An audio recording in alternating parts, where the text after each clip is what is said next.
Buongiorno, Paula Lovers. Bienvenidos a ¿No veas esta peli? El podcast de los cinéfagos. Y repito, el podcast, porque esto es un podcast. Y permitidme que sea tan insistente, porque recientemente recibí un comentario en YouTube. Ya sabéis que esto, aparte de subirse en iVoox y Spotify, lo subo en YouTube. Recibí un comentario en YouTube y me gustaría recordar que esto es un podcast.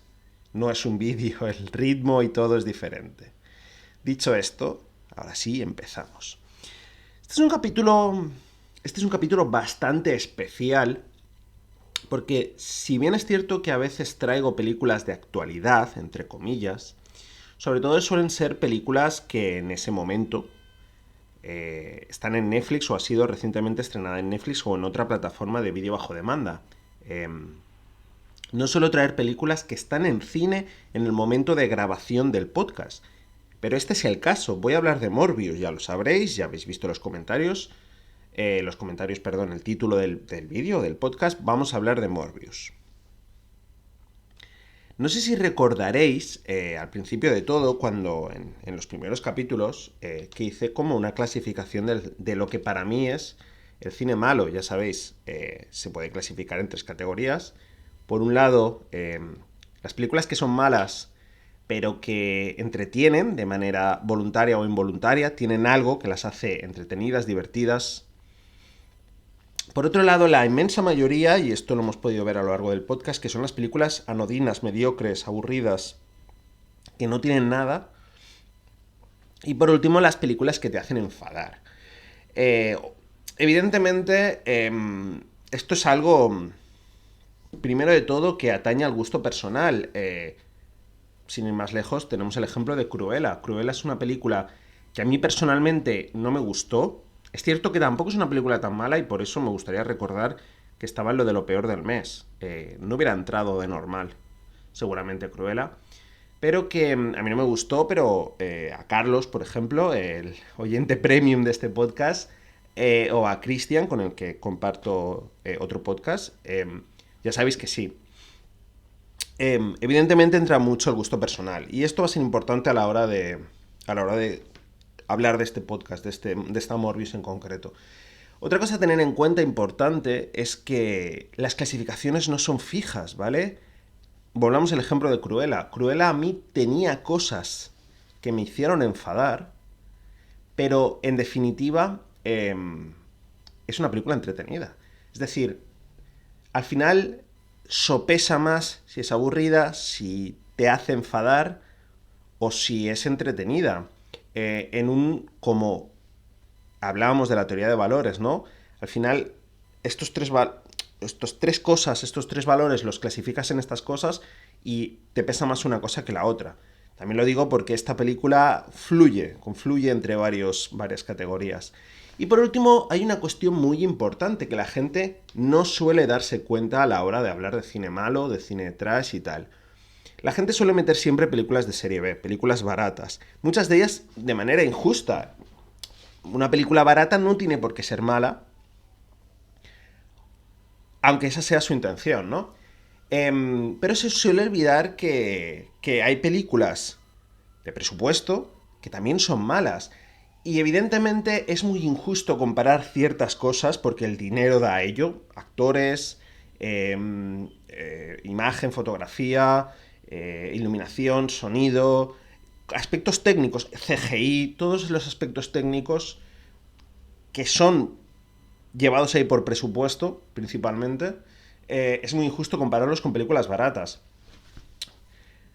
Evidentemente, en este caso es una película con cierto presupuesto, con un cast importante. Los actores están bien y los actores son buenos todos. Podemos entrar a discutir lo de Jared Leto. Hablaremos de Jared Leto en este podcast, evidentemente.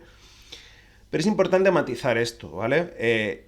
Morbius es una película mala. Es una película mal hecha en concepción. Es una película que tiene muchos problemas. Pero que evidentemente se ve bien.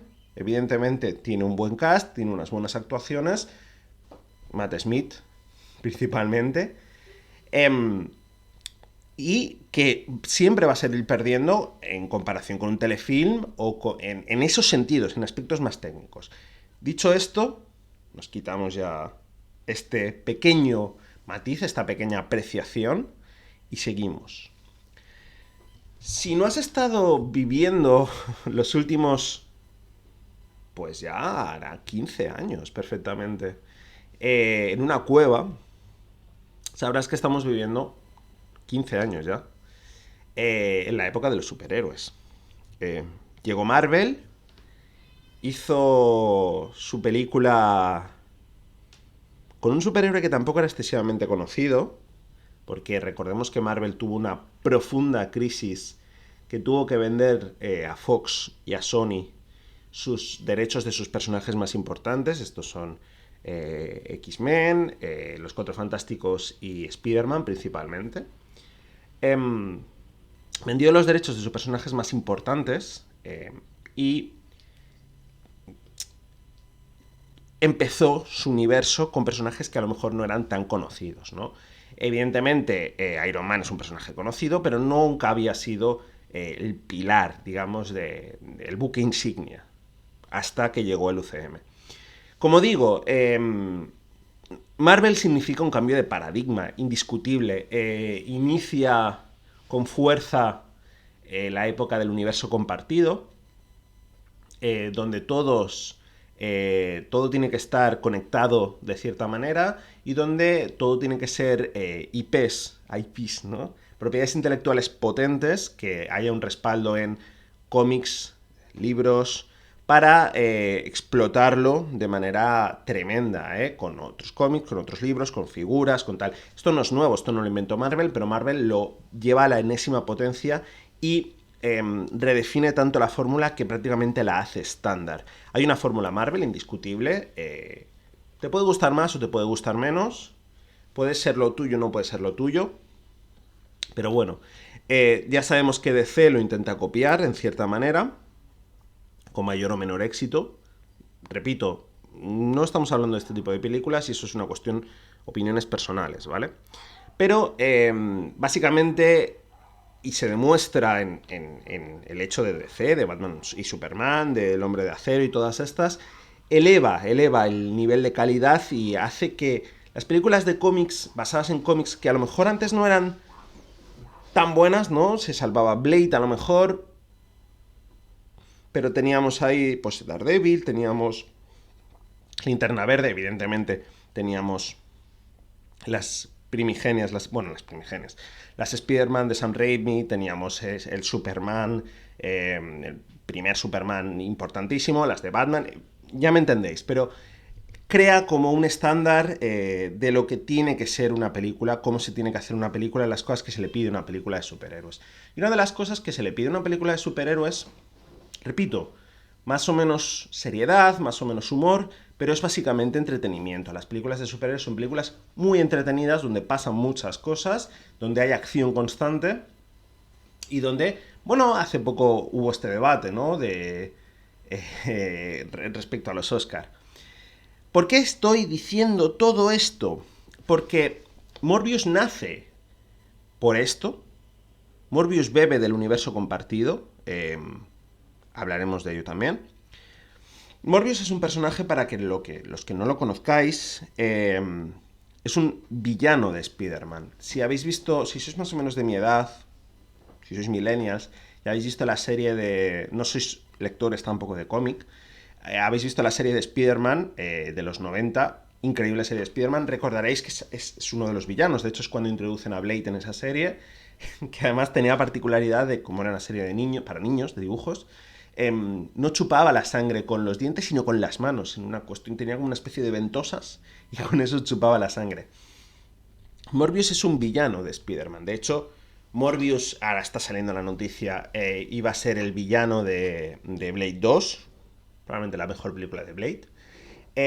Y es un villano. Morbius es malo, es un vampiro malo. En ningún momento tiene pretensión, no tiene un reverso de antihéroe, no tiene un reverso superheroico como si lo tenía Venom. Venom al final es un personaje que es tan popular, está en los 90, Venom te escupe en la cara 90s, Y al final lo acaban convirtiendo en Agent Venom y en una especie de, bueno, de antihéroe, ¿no? Em, ¿Por qué digo esto? Evidentemente, hablar de Morbius es hablar de Venom también. Venom, ya sabéis, las películas de Sony, a raíz del éxito del universo Marvel, Disney llega a un acuerdo con Sony para utilizar eh, el personaje de Spider-Man, uno de los buques insignia, como decía, de Marvel.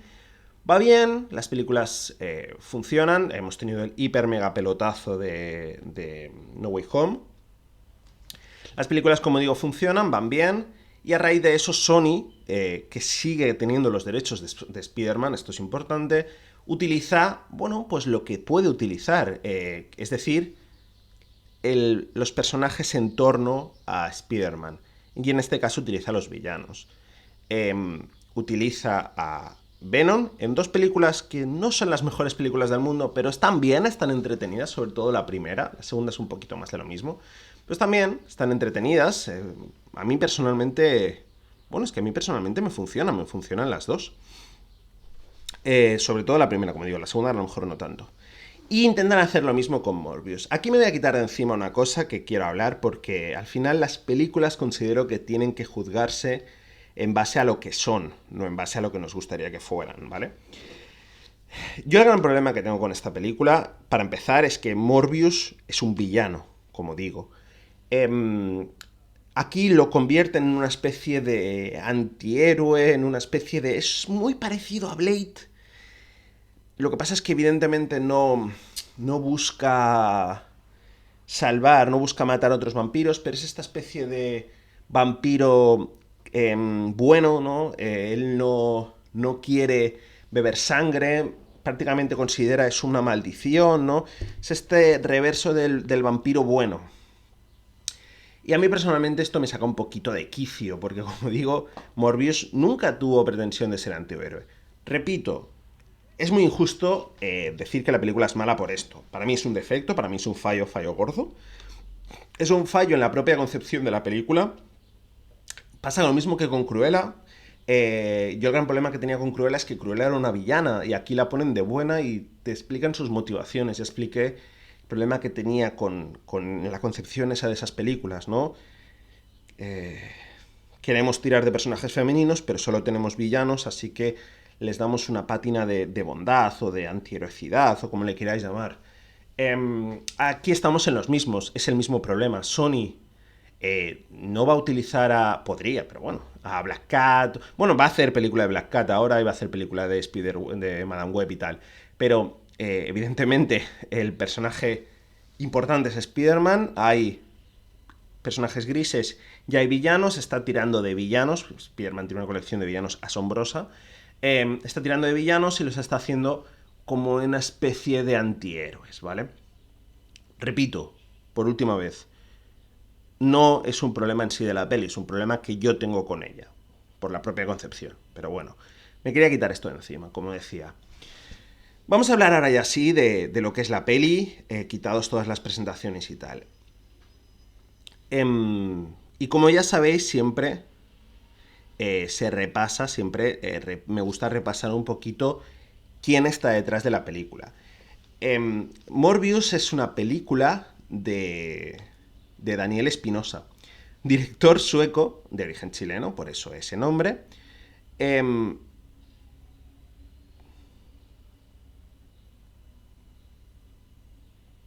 que tiene no tiene una filmografía excesivamente extensa. Yo creo que lo más así famoso que os puede sonar es ya el salto a Estados Unidos, con Safe House, con El Niño 44 y con Life. Ya sabéis, esa película que decían que era la precuela de, de Venom. Pero bueno, así también en su etapa sueca, Dinero Fácil, no confundir con la serie Dinero Fácil, que es una especie, bueno, estos thrillers nórdicos que se pusieron tan de moda.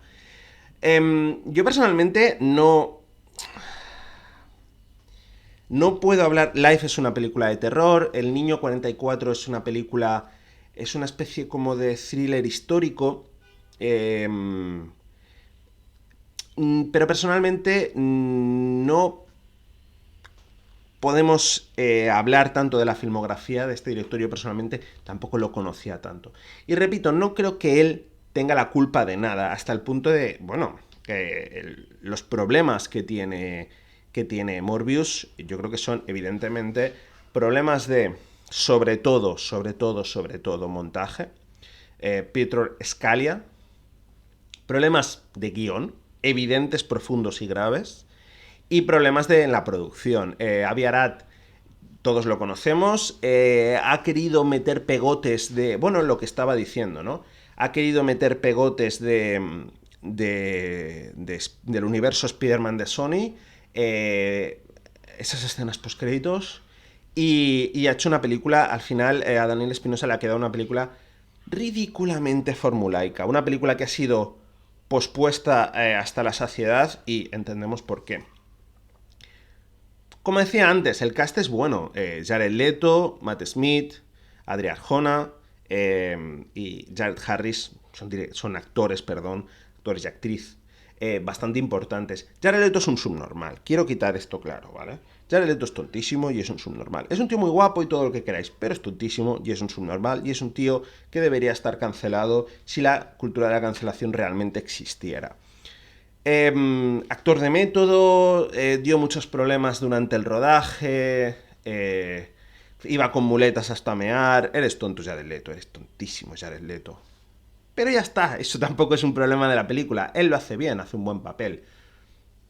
No está mal, en definitiva. Matt Smith está increíble y, en definitiva, como digo, no es un problema como solemos ver de los actores están muy mal, tal y que cual. No, la película en sí está bien. La película, en aspectos técnicos y artísticos, excepto el montaje, están bien. El problema, como digo, es un problema gravísimo de guión. La película empieza con... Vemos a este Morbius, a Jared Leto, a Michael Morbius, con una serie de mercenarios que van a una cueva para... Bueno, para conseguir vampiros. Y pronto nos dan un flashback donde vemos a otra vez este Michael que está en una especie de orfanato muy enfermo,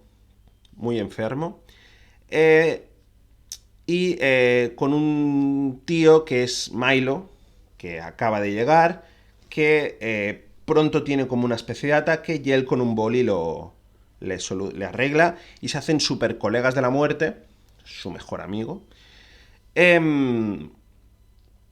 Y pronto el padre, el doctor Emil, la figura paterna, mejor dicho, pero no es el padre, le dice a Michael que él va a ser un gran genio porque ha arreglado la máquina que mantenía vivo a Milo, Lucien. Se lo ha arreglado, bueno, con un boli, con el muelle de un boli. Damos otro salto y el doctor Michael está recibiendo el premio Nobel, pero no va a recogerlo. Y esto le hace tener graves problemas en la clínica porque evidentemente no ha sido al recoger el puto Nobel. Y aquí vemos a su ayudante, que es la doctora Martín, que va a confrontarse con Michael, que él simplemente quiere ayudar a los niños. Aquí ya empezamos a ver los problemas que tiene la película. Va dando saltos. Sí, las elipsis existen en cine, sí, estoy de acuerdo, pero va dando saltos. Todo esto pasa en unos 20 minutos. Va dando saltos de una manera brutal. La relación de Milo y Michael es bastante... no sé cómo decirlo. Todo bastante apresurado, pasa todo. O bien no nos han contado algo. Según he leído en todos lados, es su hermano. Eso en la película en ningún momento se llega a decir que es su hermano. Y que por eso tienen la misma enfermedad en la sangre. Eso, como digo, en la película en ningún momento se llega a decir que es su hermano. Simplemente que son súper colegas, están todo el rato con la frase: somos espartanos, 300 contra nosotros contra todos, etcétera, etcétera, en una especie de camaradería absurda. Aquí ya empezamos a ver los primeros problemas, como digo, de guión. El guión es completamente absurdo y las frases son está todo tan mascado, tan poco sutil, tan... Te lo escupen todo a la cara de una manera tan bestia, es todo tan manido que cabrea. Es que personalmente a mí me cabrea mucho lo poco sutil, lo facilón que es este guión. Me aburre mucho, de verdad, y me enfadó mucho.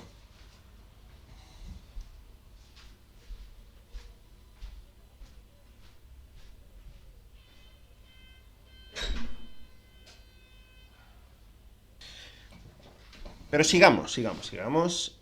Como decía, pronto la enfermera, bueno, la enfermera no, pobre mujer que le llaman enfermera en un momento bastante machista de la película, aposta. Em, como decía, esta Martín, esta doctora Bancroft, confronta a Morbius y le dice que está haciendo experimentos ilegales con murciélagos. ¿Cómo te has enterado? Jiji, jaja. En una relación que no tiene ningún tipo de química ni de nada. Rápidamente, Michael tiene que dar cuentas, recordemos, no ha recogido el Nobel, al principal benefactor, que es Milo, su hermano amigo, que es un millonario que vemos que está jodido como él. Pero que vive la vida loca, básicamente. Él es un niño rico que hace lo que quiere dentro de las limitaciones, mientras que Michael es, en cambio, una persona que está utilizando todo su potencial para hacer el bien. Maniqueísta, a más no poder, y que evidentemente... Yo creo que la película no intenta dar en ningún momento sorpresa de lo que está pasando. O sí, no sé. Pero bueno, es bastante evidente todo, quién va a ser el malo, quién va a ser el bueno y todo lo demás. Michael hace una serie de experimentos con ratones y uno de ellos funciona. Consigue que un ratón sobreviva, así que se va a aguas internacionales a seguir con sus experimentos cuando le inyectan esta especie de una sangre artificial que ha creado, que parece que le va a curar le va a curar su enfermedad.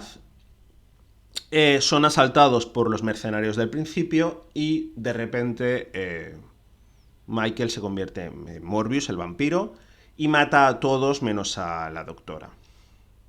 Esto hace saltar las alarmas del FBI, que les investiga y empieza a perseguir a Morbius. Todo esto además, poco a poco, él en voz en off, literalmente te está diciendo lo que está pasando en la película. Tengo 6 horas, la transformación cada vez es más lenta.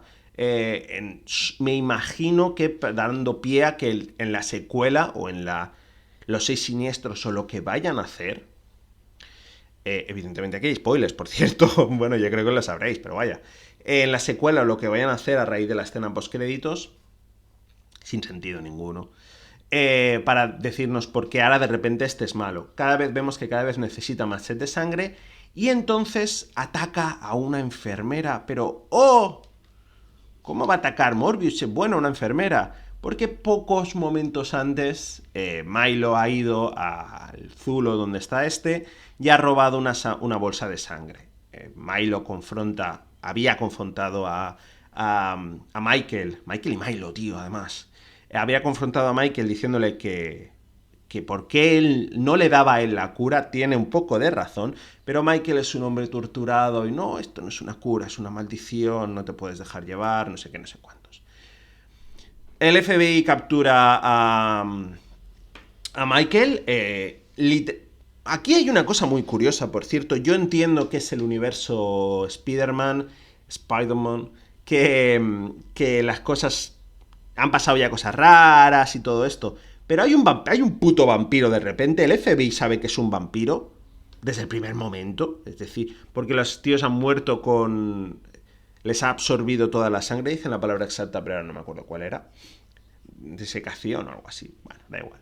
les ha absorbido toda la sangre y saben desde el primer momento que es un vampiro. De hecho, uno de los del FBI, que es latino y negro, un latino y un negro, uno de ellos lleva ajos y agua bendita y no sé qué historias, y en ningún momento nadie dice ¿por qué de repente hay putos vampiros en la ciudad? Todo el mundo parece que le da igual eso, que es una de las decisiones también que me alucinan de la película. Pero bueno, como digo, me imagino que bueno, has tenido aliens, has tenido historias, pero no es el universo, es que no es el puto universo. ¡Ah! Perdón, es que de verdad. Hostia. Has tenido a Venom, pero ¿Venom realmente es conocido? Quiero decir, ¿Venom no es una especie de tío secreto? No sé, de verdad que aluciné con esto. Me parece una decisión de que nadie flipe, que todo sea. Ah, sí que, claro, hay vampiros. Ojo que a lo mejor hay dos, ¿eh? Te lo dicen en un momento. Que a lo mejor Morbius es inocente y es que hay dos. Es en plan, ¿pero qué me estás contando, colega? Bueno. Detienen a Michael y su abogado, que es Milo, no es su abogado en verdad, va a rescatarlo y entonces aquí le revela que él fue el que mató a la enfermera, cosa que ya se sabía. Ya se sabía. ¿Qué es lo que digo? Juegan un poquito al secreto, pero lo juegan durante 10 minutos realmente. Desde el primer momento, Milo, bueno, te dicen que es malo.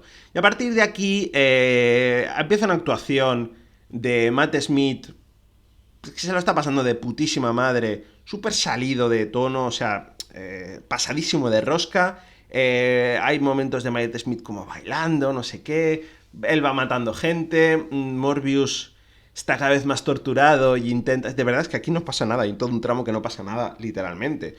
Queda con la doctora. Recordemos que lo está persiguiendo el FBI. La doctora al principio no se fía de él, pero luego sí, ve que en verdad es bueno.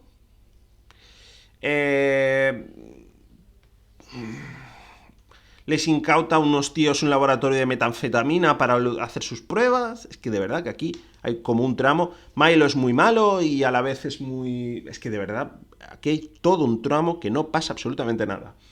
Y llegamos ya a la confrontación final. Milo mata a Emil, a la figura paterna de los dos Morbius. Repito que aquí ponen que son hermanos, pero vaya. Y luego se va a enfrentar, secuestra a la novia y a la doctora Bancroft para que Morbius, Michael, luche contra él. Hay toda una escena de persecución en el metro, de acción, que tampoco pasa mucho, que me la he saltado, pero bueno, básicamente. Empiezan a pelear. Morbius es bastante más débil porque él no utiliza la sangre azul que dicen. Es decir, la sangre artificial no quiere beber sangre de otras personas. Pero como la doctora Bancroft está muriendo, le dice que haga una buena acción, absorbe su sangre y es poderoso y mata a Milo. Y ya está. Ya está, de verdad que ya está. Es que no pasa más. Que es en plan, ¿qué me estás contando? ¿Qué me estás contando? ¿Qué más pasa? Bueno, Bancroft parece que se convierte en vampira. Vale. ¿Por qué solo ella y no los otros? Es una cosa que nunca te llegan a explicar en la película. Y tenemos las dos escenas postcréditos. En una de ellas, el buitre aparece en el universo, va del universo del UCM a este universo, que no sabemos cuál es. Lo liberan de la cárcel, evidentemente nadie sabe quién es. Y en la segunda se encuentran y le dice: oh, Michael, he visto que usted ha estado haciendo cosas, y si nos reunimos, dando pie a una secuela, a unos 6 siniestros. Como digo, como decía, como comentaba, como llevo comentando todo el rato, esta película, aparte de fallos de montaje bastante graves, ha tenido muchos problemas. Se nota que ha tenido problemas. Ha tenido intervenciones en el guión para ajustar y se nota que no ha tenido que ser una producción fácil. Pero tiene muchos problemas en el guión, como digo. Está todo... Básicamente el principal problema es que es una película aburrida. Es una película donde no pasa gran cosa. Ya habéis visto lo que pasa.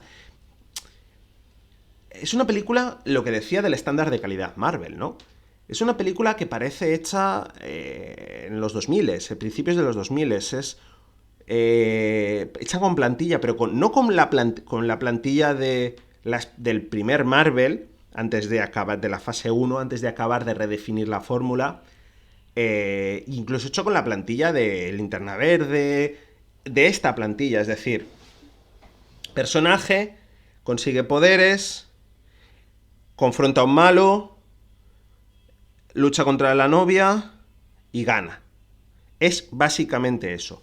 Con unos diálogos, perdón, completamente ridículos, con todo súper, súper, súper, súper masticado y con ciertos momentos de bastante incredulidad, es lo que digo. O sea, ¿qué universo es este? Es una película que deja más problemas, o sea, más preguntas que respuestas. ¿Qué universo es este? ¿Por qué nadie se sorprende que haya un vampiro?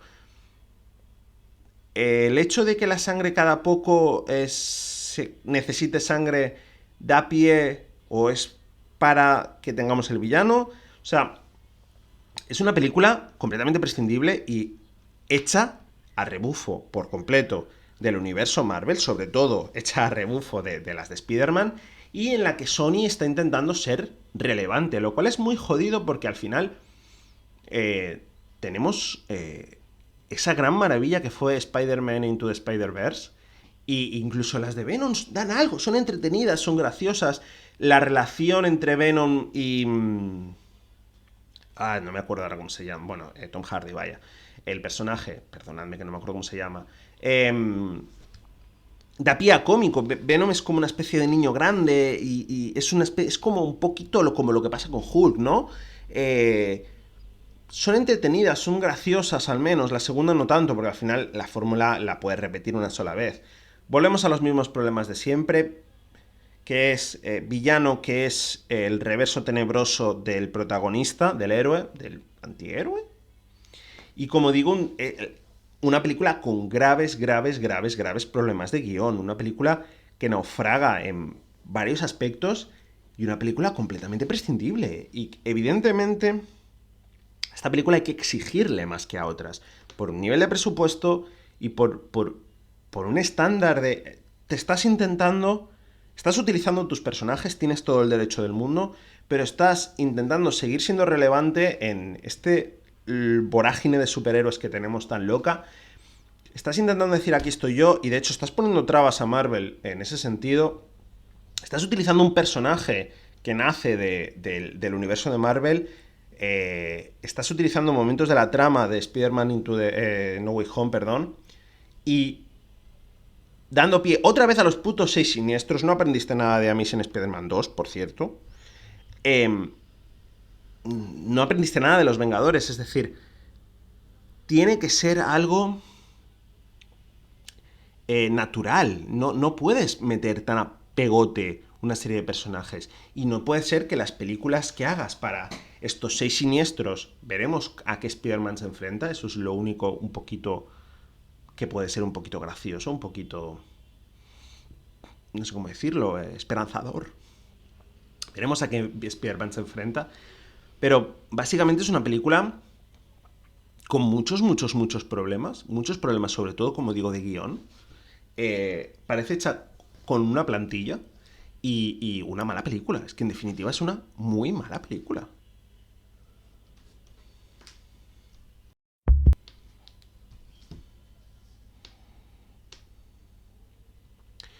Ya que me estaba quedando... Ya que me estaba quedando... Esta canción a lo mejor la puse ya, ¿eh? Pero bueno, en fin. Ya que me estaba quedando un capítulo cortito, hemos puesto una canción cortita. Esto ha sido Las Cosinas de Manel.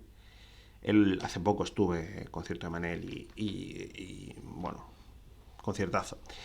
Ya sabéis que aquí, como digo siempre, bueno, básicamente suelo recomendaros una película que sea parecida o elementos parecidos, pero que sí que funcione. Lo cual me deja en una encrucijada, porque película de superhéroes. ¿Qué película de superhéroes podría recomendar? Evidentemente os recomiendo Spider-Man No Way Home, pero ya la habréis visto seguramente. Pero, claro, es que es eso. Pero No Way Home, por cierto, habría un día que hablar de ella, no en este podcast, sino en otros de los podcast hermanos. Porque ya hablemos de ella mucho, Cristian y yo, pero bueno, es una película que a la que se le ha perdonado mucho, dejémoslo ahí. Es una película que ha tirado mucho de lo sentimental y es una película que tiene ciertos problemas. Pero bueno.